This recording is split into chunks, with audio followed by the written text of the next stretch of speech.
হযরত ইদ্রিস আলাইহিস সালাম সারা দিন রোজা রেখে ইফতার করতেন জান্নাতি খাবার দিয়া। আমার আল্লাহ পরীক্ষা করার জন্য খাবার বেশি করে পাঠায় দিতেন, কিন্তু যে খাবারটা বেঁচে যেত ইদ্রিস আলাইহিস সালাম জান্নাতের মধ্যে তা ফেরত দিয়ে দিতেন।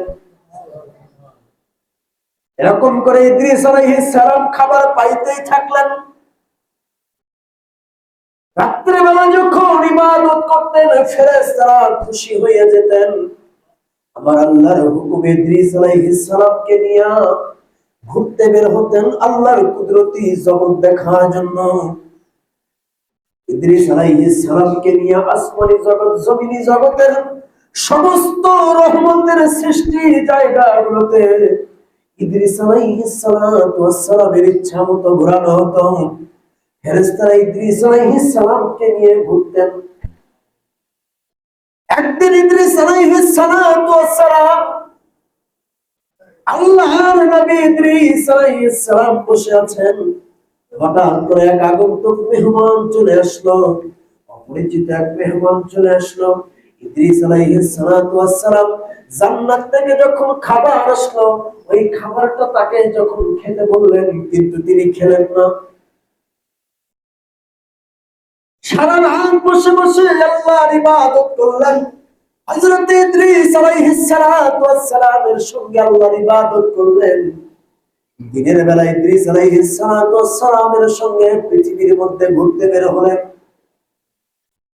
বের হওয়ার সময় একটা ফলের বাগান, মতান্তরে একটা গমের ফসলের ভিতর একটা খাদ্যের ফসল। ওই ফসলটা দেখার পরে ইদ্রিস আলাইহিস সালামকে ডাক দিয়ে বলে, ও নবী ইদ্রিস আলাইহিস সালাম, ওই ক্ষেত থেকে ফসল উঠাইয়া আমরা নিজেরা ভক্ষণ করি। ইদ্রিস আলাইহিস সালাম বললেন, আল্লাহর বান্দা তুমি কে আমি জানি না, তবে একটি কথা বলতে চাই। গতকাল ইফতারের ভিতরে আল্লাহর দেওয়া হালাল খাবার জান্নাতি খাবার পাঠানো হলো, খাবার দেওয়া হলো, তুমি খাইলে না, অথচ আজকে অন্যায় ভাবে একজনের জমি থেকে তুমি, একজনের ফসল থেকে তুমি খাবার খাদ্য খেতে চাও। এটা আমার শরীয়ত নয়, এটা আমার আল্লাহর বিধান নয়, আমি পারবো না। আয় আল্লাহর বান্দা, তুমি হালাল ছেড়ে দিয়ে কেন হারামের দিকে কেন মনোনিবেশ করতেছ? আল্লাহর বান্দা কোনো জবাব না দিয়ে চলতে শুরু করলেন। আজকে আপনি আমি রাস্তায় পড়ে থাকলে একটা আম লোভ সামলাতে পারি না, অন্যের গাছের আম। আপনাকে একটাবার লক্ষ্য করা দরকার, এই গাছের আমের কারো না কারো কোনো মালিকানা আছে। আমি কেমন করে একজনের মালিকানা আমি একা একা ভক্ষণ করব? এখনই যদি ঝড় বৃষ্টি উঠে যায়, মানুষের আম গাছ, কাঁঠাল গাছ, বিভিন্ন ফসল ফলাদির গাছের নিচে গিয়ে আপনি আমি কুড়ায় নিচ্ছি, ঘুরে দেখে দিয়ে ওই গাছের মালিক যদি আপনাকে আমাকে কিয়ামতের মুসিবতের দিনে পাকড়াও করে, আমার আল্লাহ বুঝান, বান্দার হক যদি কেউ নষ্ট করে ফেলে, ওই হক আদায় না করা পর্যন্ত, ওই বান্দা মাফ না করা পর্যন্ত আমার আল্লাহ তাকে মাফ করেন না। রাস্তায় একটা টাকা পড়ে আছে, আপনি কেমন করে নেবেন? নিতে পারবেন না। যদি নিয়েও নেন, ওই টাকার অপেক্ষায় থাকতে হবে কার টাকা, তাকে ফেরত দেওয়ার জন্য আপনি খোঁজ চালাতে হবে। তা না করে টাকাটা পাইলে আস্তে করে পকেটে ঢুকাই। আমার আল্লাহ বলে, গজব তুই নিজে নিজের পকেটের ভিতরে ঢুকাইলি। পৃথিবীর যে জায়গায় যাস না কেন, ওই টাকার ইফেক্ট যতক্ষণ থাকবে, ওই ফলের ইফেক্ট যতক্ষণ থাকবে, ওই খাদ্যের অনুভূতি, ওই খাদ্যের অনুশোচনা যতক্ষণ তোমার দেহের ভিতরে থাকবে, পৃথিবীর যেখানে যাবে শান্তি খুঁজে পাবে না। অশান্তি দিয়ে তোমার জীবনটা আমি আল্লাহ তোমার জীবনটাকে এমন বেশি কুলুষিত করব, অশান্তির ভিতরে দিয়ে তোমাকে রেখে দেব। আর আল্লাহর বান্দারা, এতটুকু শুধু আপনাকে বোঝাতে চাই, অন্যের সম্পদের দিকে কখনো লোভ করবেন না। আজকে আমরা ঘাস তুলতে যাই, মাঠে যাই কিনা, গ্রামের মানুষ এগুলো খেয়াল করি না। ঘাসটা যেই জমিনের মধ্যে আছে, ওটা ওই জমির মালিকের। আপনি নিয়ে এসে খাওয়াচ্ছেন গাভীকে, ওই গাভীর থেকে যে অর্থ আসবে জীবনে আপনার কোনো কল্যাণ হবে না, বরং ক্ষতির ভিতরে ডুবে যাবেন। আজকে আপনি অন্যের জমির পাল্টে যাচ্ছেন, বেগুন সিরিয়ালে চলে যাচ্ছে। আল্লাহর নবী ইদ্রিস আলাইহিস সালাম শিক্ষা দিয়ে দিলেন, রে মানুষেরা, অন্যের সম্পদ কখনো গ্রহণ করো না। অন্যের সম্পদ নিতে গেলে তার অনুমতি নিতে হয়, অনুমতি ছাড়া একজনের সম্পদ গ্রহণ করা যাবে না। ফুরাত শরীফের মুজাদ্দিদুজ জামান আবু বকর সিদ্দিক আল কুরাইশি রাহমাতুল্লাহি আলাইহি মুরিদকে বললেন, বাবা কলম দাও, একটু লিখতে চাই। এই খুলনার ভিতরের ঘটনা। কলম নিয়ে আসা হলো। হুজুর জিজ্ঞাসা করলেন, বাবা কলমটা কার? বলে, হুজুর আমার ভাতিজার কলম। বলে, বাবা কলমটা নেওয়ার সময় কি বলেছেন? বলে, আমি একটু লিখতে চাই, একটু কলমটা দাও। বলে, বাবা ফিরে যান, আবার হুকুম নিয়ে আসেন, তুমি নাও। বলে, মুজাদ্দিদে জামান লিখতে চাই, সে যদি অনুমতি দেয় তারপরে লেখা যাবে। আর আপনি আমি মানে পাইলেই আর একজনেরটা গ্রাস করার চেষ্টা। ইদ্রিস আলাইহিস সালাতু ওয়াস সালাম সামনের দিকে আবার বাড়তে শুরু করলেন। এইবার একটা ছাগলের পাল দেখা যায়। এই ছাগলের পাল থেকে ওই মানুষটা আবার বলতেছে, গো নবী ইদ্রিস আলাইহিস সালাম, ওই ছাগলের পাল থেকে একটা ছাগল ধরে আমরা জবাই করে খাই, চলেন না একটু। নাউজুবিল্লাহ বলেন। আজকে আমরা অন্যের সম্পদ কত ভাবে ভক্ষণ করছি, আপনি আমি জানি না কত ভাবে ভক্ষণ করছে, জ্ঞানগুলো আমরা রাখি না।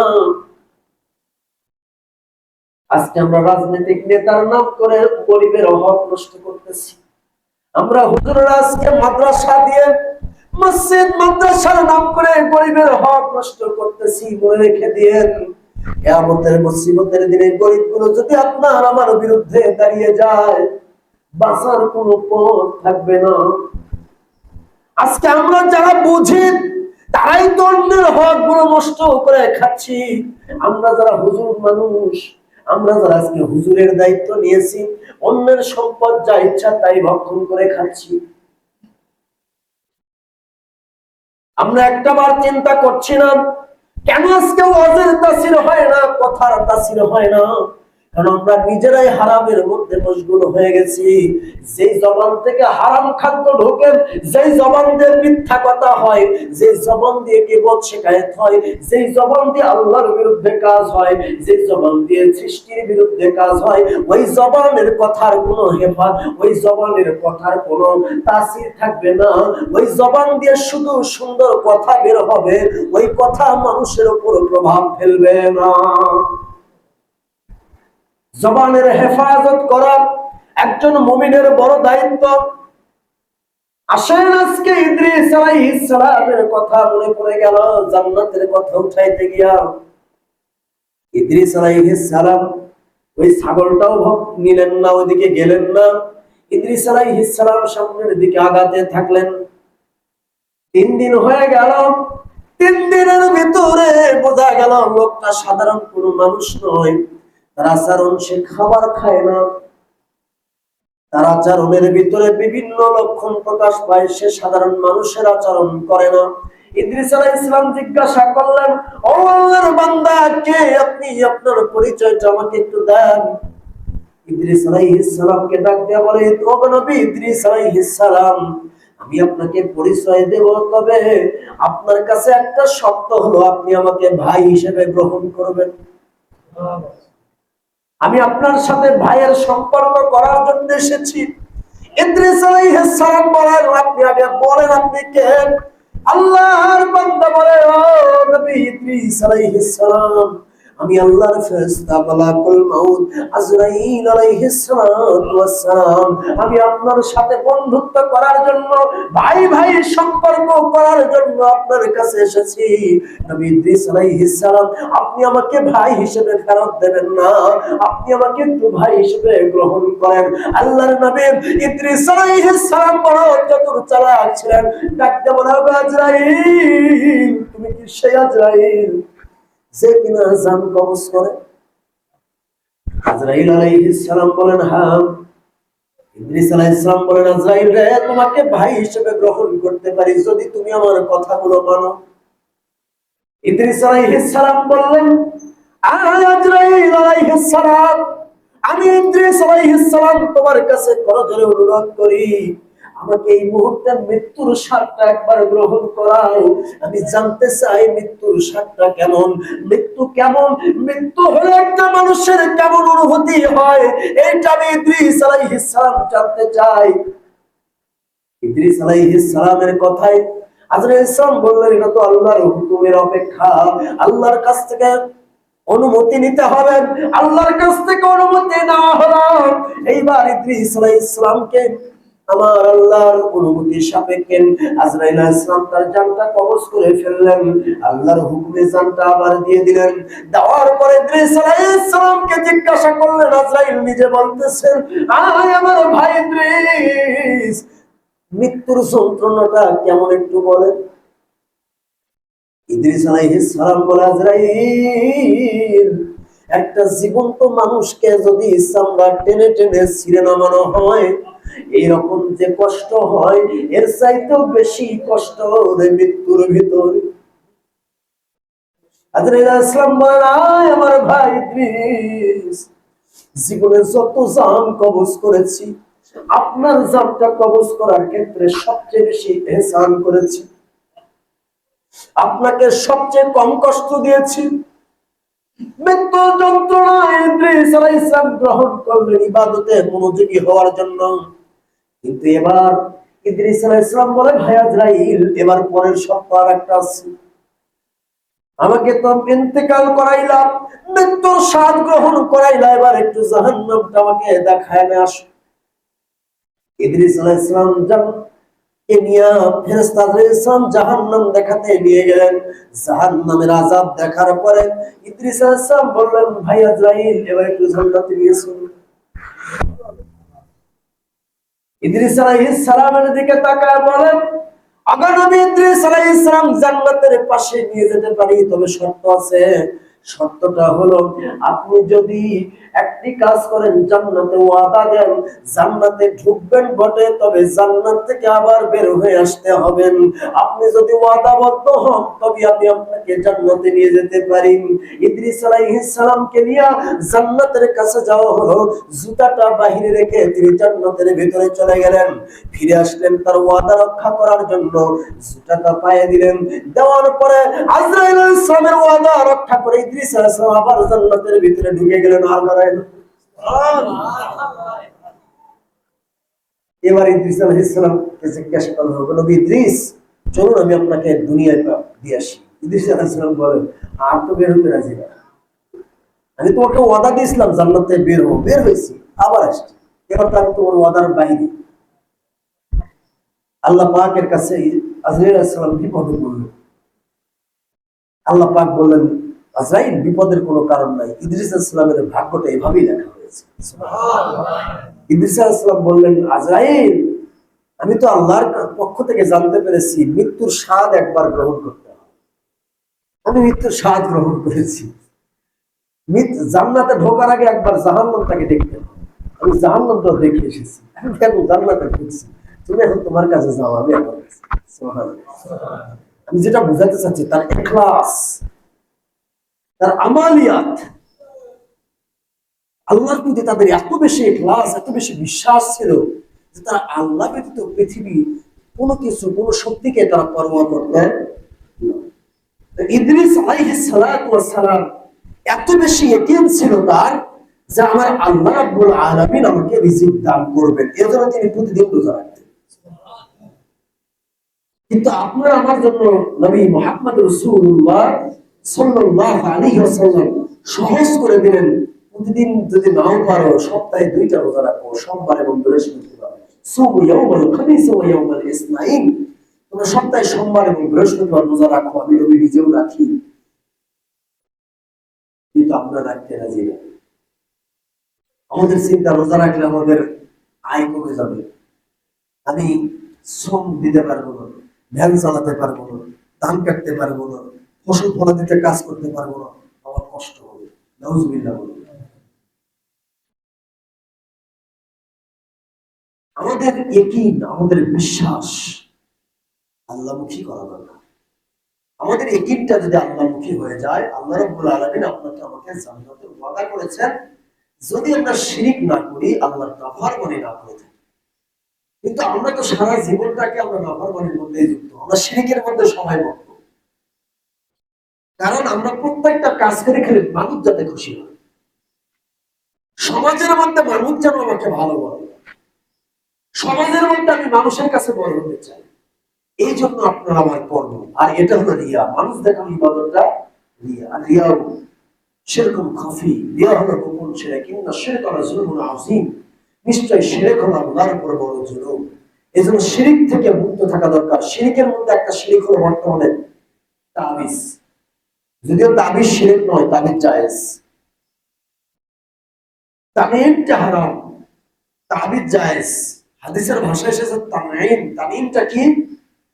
আপনাদের দেশে দেখবেন ফকিরদের বাড়িতে যাবেন, গিয়ে যে বুঝটা দেন না, এই বুঝ দেওয়া কিন্তু হারাম। বুঝ দেওয়া হারাম, এটা আমরা বেশি বেশি করে করি। খবরদার কোন ফকিরের কাছে বুঝ দিতে যাবেন না।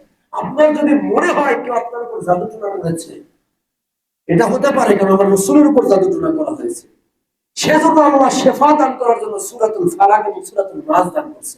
আপনার যদি ইয়াকিন হয় না আমার সূরা ফালাক নাসে কাজ হচ্ছে না, তার মানে আপনি নিজেও জানেন যে আপনি 2 নম্বর। বুঝছেন আমার কথা? আপনি নিজেও বুঝেন যে আমি 2 নম্বর। কারণ আমি 2 নম্বর বলে তো আমার সূরা ফালাক এবং সূরা নাস পড়ে কাজ হচ্ছে। সাহাবা রাদিয়াল্লাহু তাআলা আনহুম আজমাইন এক কাফেলা নিয়ে এক জায়গায় যাচ্ছিলেন, হঠাৎ করে এক জায়গা থেকে কিছু লোক এসে বলল, আপনাদের মধ্যে কেউ ঝাড়ফুঁক পারেন কিনা? এক সাহাবী গেলেন ঝাড়ফুঁক দেওয়ার জন্য।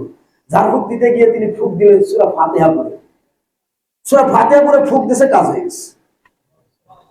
শর্ত হলো তার সাথে কিছু বকরির চুক্তি হলো, এজন্য ঝাড়ফুঁক দিয়ে কিছু হাদিয়া লওয়া যায়। হুজুর সাল্লাল্লাহু আলাইহি ওয়াসাল্লাম একদিন, আচ্ছা এক কথা থেকে আরেকদিন চলে গেলাম। হুজুর আকরাম সাল্লাল্লাহু আলাইহি ওয়াসাল্লাম একদিন বসে আছে, এক সাহাবা বিচার নিয়ে আসলেন, ইয়া রাসূলুল্লাহ আপনার অমুক সাহাবা ফুঁক দিয়ে আল্লাহর কোরআন বেচে টাকা নিচ্ছে, মানে কিছু হাদিয়া গ্রহণ করছে। আল্লাহ রাসূল বললেন ছাগল নিছে 10টা মনে হয়, 10টা ছাগল নিছে। আল্লাহ রাসূল বললেন ও ছাগলের একটা ভাগ আমার জন্য রাখো। সুবহানাল্লাহ। তার মানে পুরো ঝাড়ফুঁক করে টাকা নেওয়া জায়েজ। তো সেটা আবার ওইরকম করে না 101 টাকা নিতে হবে, 510 টাকা নিতে হবে। বাংলাদেশে তো শয়তানি গুলো চলতেছে, এগুলোর কথা বলতেছে। ঝাড়ফুঁক জায়েজ, কোরআন দিয়ে ঝাড়ফুঁক করলে সেটা জায়েজ হবে। তবে কোরআন ব্যতীত কোন শিরকি কুফরি মতবাদ দিয়ে ঝাড়ফুঁক করলে সেটা জায়েজ হবে না। এটা আল্লাহ রাসূলের পক্ষ থেকে। সূরাতুল ফাতিহাকে নামই সূরাতুশ শিফা, সমস্ত রোগের মহা ঔষধ হলো সূরা ফাতিহা। কিন্তু আমি আপনাকে একটা কথাই বলবো, আপনারা আবার এই কিনটা নিজের উপরই দিন, কারণ আমরা যে 2 নম্বর এটা আমরাও জানি। কারণ আমাদের মুখের ফুটে কাজ হয় না, কারণ হলো আমি নিজেই ভালো মানুষ, এজন্য দৌড়ে আরেকজনের কাছে। আলহামদুলিল্লাহ নিজে যে 2 নম্বর এটা তো বোঝেন না। আপনাকে কেন, আপনি যদি মুসলমান হন, ইমানের কালেমা যদি আপনার ঠিক থাকে, আপনাকে তো অন্যের কাছে দৌড়ানোর দরকার ছিল না। আমি কি বুঝাতে পারছি? আমি শিক্ষাগুলো আপনাদেরকে আপনারাই করবেন, হুজুরের বাড়িতে দৌড়াতে হবে না, আপনার কাছেই আছে শিক্ষা, শুধু এগুলো তুলে দেওয়া। তো ঝাড়ফুঁক দিয়ে হাদিয়া গ্রহণ করা যায়, এগুলোকে কেন্দ্র করে কি বলছে মাহফিল করে হাদিয়া গ্রহণ করা যায়, আসলেও যায়, কিন্তু এটা বেদাত। সব বেদাত মানে, কিন্তু এই বেদাত মানে না। যাই হোক, আমি ওইদিকে যাচ্ছি না। ঝাড়ফুঁকের বিষয়টা যেহেতু উঠছে সেটা বলে দিই। ফকিরের বাড়িতে যেতে পারেন ঝাড়ফুঁক নেওয়ার জন্য, সেটা কোরআন সুন্নাহ মাফিক যদি হয়। তাবিজ আপনি ব্যবহার করতে পারেন যদি কোরআন সুন্নাহর হয়। এটাকে তাবিজ শব্দটা আউযু শব্দ থেকে তাওয়িজু মানে রক্ষার কবচ বলা হয়। কিন্তু রক্ষার এখানে আকীদা, এখানে আপনার চিন্তা, এখানে আপনার নিয়তের ক্লিয়ারেন্স থাকতে হবে। এই তাবিজ আমাকে রক্ষা করে না, এই তাবিজের ওসিলায় আমার আল্লাহ আমাকে রক্ষা করে। আপনি ডাক্তারের কাছে যাবেন, একই জিনিস। ডাক্তারের কাছে যাওয়া যে কথা, তাবিজ নেওয়া একই কথা। আপনি ডাক্তারের কাছে যাবেন, ডাক্তারের চিকিৎসা আপনাকে ভালো করবে না, আপনাকে আমাকে ভালো করবেন আমার আল্লাহ। ওষুধটা হলো শুধুমাত্র ওসিলা। একই রোগ, একই ক্যান্সার, কেউ ভালো হয় কেউ মারা যায়। এটা আপনার আমার কিছু করার নাই। এর ঔষধটাও কার কথা শুনে? আল্লাহ। বিষয়টা আমাদের ইয়াকিনটাকে আল্লাহ দেখেন। আল্লাহ আপনার আমার তাবিজ দেখবেন না, আল্লাহ আপনার ঔষধ দেখেন না, আল্লাহ দেখেন বান্দার ইয়াকিনটা কোন দিকে। ইয়াকিন যদি আপনার ঠিক থাকে, বিশ্বাস যদি আপনার ঠিক থাকে, আপনার ঈমান যদি ঠিক থাকে, তাহলে আপনি আল্লাহর প্রতি বিশ্বাস রাখেন। আমি কি বুঝাতে পারছি? তাবিজটা নিতে পারবেন, কোরআন সুন্নাতে তাবিজ হলে নিতে পারবেন, তবে এখানে শর্ত আছে। তাবিজ দিতে গেলে তাবিজটা যেহেতু কোরআনের আয়াত হয়ে যায়, এই জন্য ওই তাবিজটা নিয়ে প্রসাব পায়খানায় না যাওয়া উত্তম। এই জন্য আমরা তাবিজ ডাইরেক্ট দিই না, আমরা ঝাড়ফুঁক দিয়েই কাজ করে দিই, কারণ ঝাড়ফুঁক হলে ওই সমস্যাটা থাকে।